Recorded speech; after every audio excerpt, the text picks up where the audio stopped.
Hello, welcome to the Dr. Van Ingen Clinical Psychology and Parenting Show. I'm happy you joined me.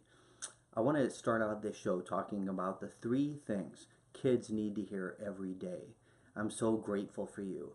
I'm so proud of who you are. And I love you no matter what. No matter what our children go through. I love you no matter what. They need to hear us express these things regularly. Also, I want to talk about the 5 powerful words we need to say on a regular basis during the ordinary times of life. From doing chores, folding the laundry, driving the kids to and from school, sports practice, musical recital. 1, you are such an important team member and such an important part of our family.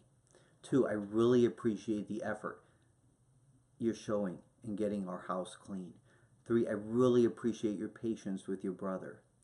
Your performance is a sign of a lot of hard work, and I love hearing about your thoughts and observations. I want to get into helping our children and encouraging our children with secure, confident comebacks in the face of being mocked. So that's what today's show is about. We want our children to be unaffected by others, secure with who they are. We want our children to have confidence that comes from within. We know that self-efficacy is influenced by social efficacy, a belief in one's ability to relate well. So sometimes our kids need things that they can say. They need comments to make and perspectives to hold. I call them secure, confident comebacks. Traditionally, we call these burning back or cut downs. When I was growing up in the 80s, they were called cut down fights. But instead of putting down others with a negative, what we want to do is recognize that we want to that those put downs come from an insecure place. Consider these negatives. Remember when I asked for opinion? Remember when I asked for your opinion? Me neither. Or someday you'll go far, and I really hope you stay there. You only annoy me when you're breathing, right? So, or consider these cut downs. Your mom is so stupid that when I said drinks in the house, she got a ladder. Or your mom's breath is so bad, she walked by a clock and it said tic-tac. Or your mom is so stupid it takes her 2 hours to watch 60 Minutes.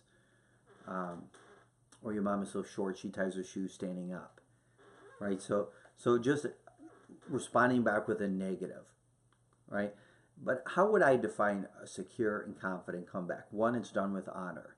Just because somebody lowers themselves to laugh at you or call you a name doesn't mean you have to lower yourself. So what we want to do is help kids come from a secure place. Just because someone else is coming from an insecure place, we don't want to also have our kids come from an insecure place as well. I recently talked with an 11-year-old who was told, you might be perfect now, but you'll be wearing school shirts when you're in high school. You're such a nerd. Right, so these comments were clearly coming from an insecure place. Insecure kids often they don't know what to say, and so then what they do is they turn to a negative topic, and sometimes that involves diminishing another person by communicating a negative, a cut down. The most important thing for kids to think about is how they can operate out of a secure and confident place. Their security is in who they are, and it does not depend on them diminishing others. Their confidence is not affected by the insecurity of others. Their responses back does not involve lowering themselves at the level of other individuals, of insecure individuals. So one kid told her friend, look, I like my shoes. Your opinion does not matter to me right now, but thanks. I like my shoes the way they are. What are some responses to name calling and criticisms? Right? Excuse me, you're such a nerd. Well, do you know what a nerd stands for? Not everyone reads decisively. I certainly do. So thanks for the compliment. Or dork. I don't know if that word's still used now, but dork can be an acronym for disciple of a righteous king. Your comments don't mean much to me right now. My faith guides who I am. But thank you. But kids, to respond that way, they have to come from a secure place. If kids can learn to laugh at themselves, sometimes laughing can disarm other people. It can disarm the mockers, because what they're looking for is a reaction. Kids are reinforced by the reaction. The kid's defensiveness, the teen's frustration, that reaction keeps the kids mocking. So we want to help kids not feed that reaction. Instead, maybe laughter. It shows you're unaffected. Another choice is being assertive. You can assertively show humility. Thanks for pointing that out. I do need a new haircut. Thanks a lot. And, thanks for the reminder. I do need to brush my teeth, because who wants yellow teeth that look like a yellow crayon, right? It's important, though, for a kid who is mocked to feel like they have choices. And that's one of the essential points here. A child can laugh. A child can be humble.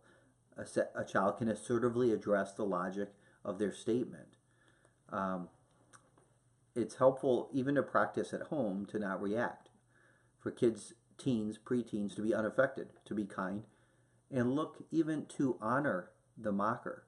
The old saying, kindness kills cruelty, remains true to this day. Remember, it isn't about you, it's about them, the mocker.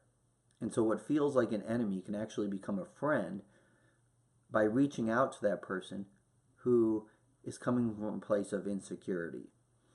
Now, this takes some reflection. It takes a lot of family discussion. But the goal is to be a leader. Leaders lead, followers follow, and mockers, they tend to follow. Mockers mock, but leaders lead. And so that's one of the keys. And we want to get to a place where we can build up our children. As parents, we want to build up our children so that they can be so secure with who they are, the other kids' worries, the other kids mocking, the other kids laughing at, pointing fingers. It has no effect on them. Others' words carry no weight. Instead, their own words is what carries weight. So kids have a choice. It takes some practice at home, but we want to return mocking with humility. Our own laughter can disarm, with honor, with gratitude. Thanks for the compliment. Thanks for the tip. I appreciate it. That's something I'm going to work on. Gratitude and humility are the answer to most of life's problems. So this is Dr. Daniel Vanningen. Send in your questions. Send in your complex cases, and let's discuss this complex issue. I look forward to speaking with you.